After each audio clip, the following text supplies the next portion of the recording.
দক্ষিণ তারকা প্রভাস কাজ দিয়ে যেমন আলোচনায় থাকেন, তেমনি তার ব্যক্তিগত জীবন নিয়েও আলোচনা শেষ নেই। একাধিক অভিনেত্রীর সঙ্গে তার নাম জড়িয়েছে। বিশেষ করে বাহুবলী ছবির সময় থেকে আনুশকা শেট্টির সঙ্গে তার নাম জড়ানোর পর থেকেই এই আলোচনার আরও তীব্র হয়। অনেকেই ধরে নিয়েছিলেন আনুশকাকেই বিয়ে করবেন প্রভাস। তবে এতদিনে সেই গুঞ্জন সত্যি হয়নি। তার সময় অনেকেই বিয়ে করে সংসারী হলেও তিনি এখনও সিঙ্গেল রয়ে গেছেন। অবশেষে নাকি বিয়ের পিঁড়িতে বসতে চলেছেন এই তারকা।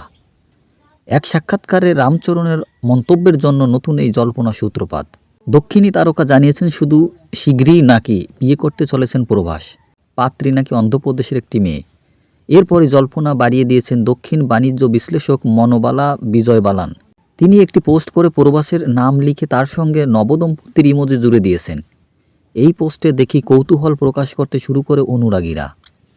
উচ্ছ্বাসিত হয়ে পড়ে পাত্রী সম্পর্কে জানতে আগ্রহী তারা। কেউ কেউ আবার আনুশকা শেট্টিকেই পাত্রী হিসাবে দেখতে চাইছেন। যদিও নেট পাড়ার অনেকের মত প্রভাসের বিয়ে জল্পনা নাকি স্রোব গুঞ্জন। আগামী ছবির জন্য বিয়ের একটি দৃশ্য তাকে দেখা যাবে বলেই এমন গুঞ্জন। যদিও অনুরাগীরা তা মানতে নারাজ। তারা প্রাণপণ চাইছেন এবার যেন বিয়ে করেন এই তারকা। শুধু আনুশকা নয়, বলিউডের আরও অনেক অভিনেত্রীর সঙ্গে তার নাম জড়িয়েছে। আদিপুরুষ ছবির শুটিংয়ের সময় দুইজনকে নিয়ে গুঞ্জন রটেছিল এই অভিনেতার।